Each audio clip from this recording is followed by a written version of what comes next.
Tonton video ini sampai selesai agar Anda tidak gagal paham.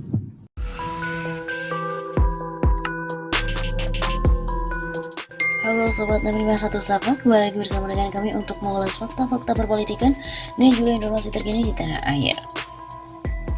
Informasi kali ini datang dari PBNU yang menunjuk kader PDIP jadi Bendahara Umum NU.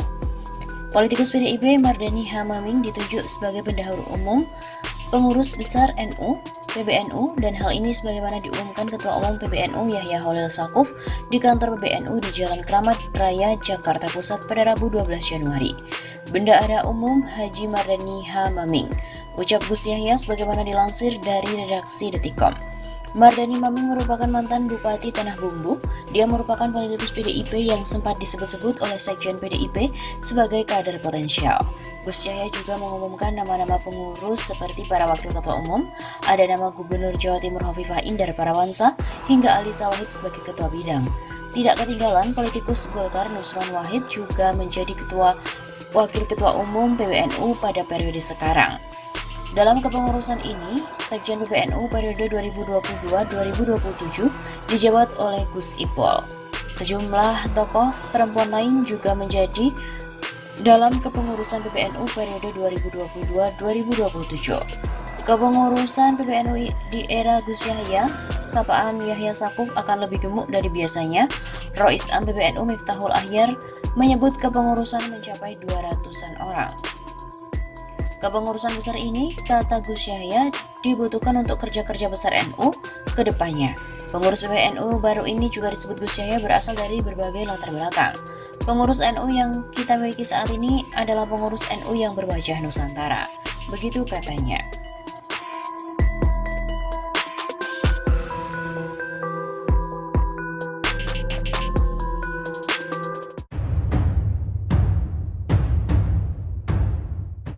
Muktamar NU ke-34 telah memutuskan Yahya Holil Saquf menjadi Ketua Umum PBNU yang baru dalam menggantikan Said Akil Sirot. Dalam pemilihan awal yang berlangsung hampir 12 jam, sejumlah hal unik terjadi. Pemilihan sendiri berlangsung setelah Muktamar memilih Rois Am baru, yakni Miftahul Ahyar. Dari pantauan redaksi, rapat pleno pemilihan Ketua Umum PBNU baru dimulai sekitar pukul 12 malam waktu Indonesia Barat. Perdebatan dalam pleno terjadi karena adanya sejumlah peserta muktamar alias muktamirin yang merasa banyak peserta yang seharusnya tidak memiliki hak suara yang ada di dalam ruang pleno. Pada pukul 2 pagi waktu Indonesia Barat, pimpinan sidang Muhammad Nuh kemudian memutuskan untuk mengeluarkan seluruh muktamirin yang hadir. Mereka diminta untuk masuk satu persatu setelah data diri dan juga status kepesertaannya diverifikasi di pintu masuk. Mohon untuk gedung dikosongkan dulu, kata Muhammad Nuh kepada para peserta. Waktu telah menunjukkan pukul 9 waktu Indonesia Barat pada hari Jumat. Banyak peserta yang nampak tertidur sembari menunggu proses pemungutan suara selesai. Namun suasana gedung serbaguna Universitas Lampung kembali menghangat saat perhitungan suara dilakukan. Sejak awal, Gus Yahya telah memimpin perolehan suara dari pesaingnya, calon incumbent Said Akil Sirot. Menjelang akhir penghitungan, jumlah suara Gus Yahya semakin jauh meninggalkan Said Akil. Sejumlah peserta muktamar alias muktamirin juga mulai mengeluh-elukan nama Gus Yahya sebelum hasil akhir keluar. Bahkan Gus Yahya juga langsung dikerumuni peserta sekembalinya ia keluar dari ruangan sidang. Hampir semua pendukungnya duduk dan berkumpul di belakang kursi yang diduduki oleh Gus Yahya. Kebanyakan juga nampak sumringah dan tersenyum secara lebar. Hal yang bertolak belakang ketika di kubu Said Akil yang duduk tidak jauh dari Gus Yahya. Said Akil nampak tenang dan lebih banyak bermain dengan ponsel yang dipegangnya. Sesekali ia melihat ke arah papan perhitungan suara yang ada di panggung di depannya. Menjelang suara yang dihitung telah habis, Gus Yahya memutuskan untuk menghampiri Said Akil di kursinya. Ia kemudian bersalaman, cium pipi kanan kiri dan memeluk Said Akil yang tengah duduk. Said juga menyambut dan juga mereka nampak sempat bercakap pelan. Dari hasil perhitungan akhir, Yahya mengantongi 337 suara, unggul dari calon incumbent yakni Said Akil Sirot yang hanya mendapatkan 210 suara. Keduanya juga duduk bersamaan usai hasil akhir diumumkan. Gus Yahya mengatakan banyak terima kasih kepada Said Akil yang ia sebut telah mendidik, menggembleng dan juga menguji serta membukakan jalan bagi dia. Saya tidak tahu apakah akan cukup bagi saya untuk membalas jasa-jasa beliau. Kalau ini disebut keberhasilan, ya ini keberhasilan beliau. Kalau ada yang patut dipuji dari semua ini adalah beliau. Said Akil sendiri meminta masyarakat melupakan persaingan antara ia dan juga Gus Yahya yang terjadi menjelang pemilihan Ketua Umum PBNU. Ia juga mengajak semua elemen NU untuk kembali bergandengan tangan membangun organisasi. Saya walaupun tidak jadi pengurus, misalkan akan tetap mendakwahkan Islam Sunnah wal Jamaah NU, tetap akan menyebarkan Islam wasatiyah, tasamuhiyah, Islam yang moderat dan juga toleran. Begitu kata Said Akil. Setelah terpilih menjadi Ketua Umum PBNU, Gus Yahya bilang agenda ke depan adalah menghidupkan Gus Dur.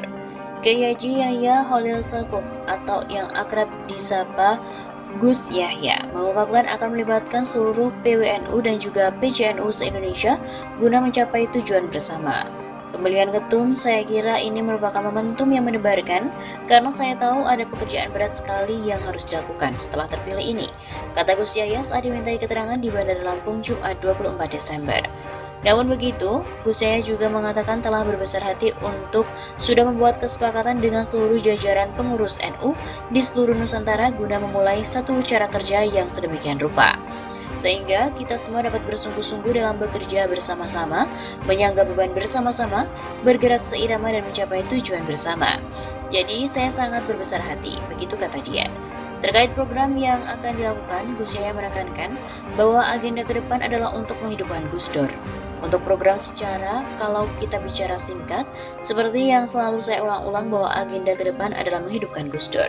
Kita tahu bahwa ini bukan konsep yang sederhana, tetapi imajinasi masyarakat.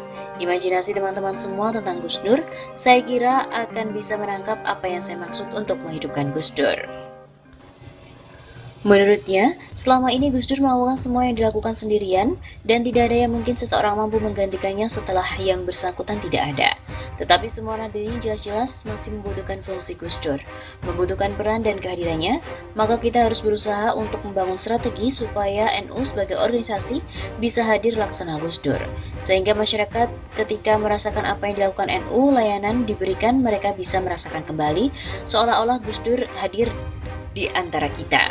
Kiai Haji Yahya Khalil Stakuf terpilih sebagai Ketua Umum PBNU untuk periode 2021-2026 setelah unggul dari petahana Kiai Haji Said Akil Sirot dalam pemilihan Ketua Umum PBNU yang dilaksanakan pada Muktamar ke-34 NU di Lampung.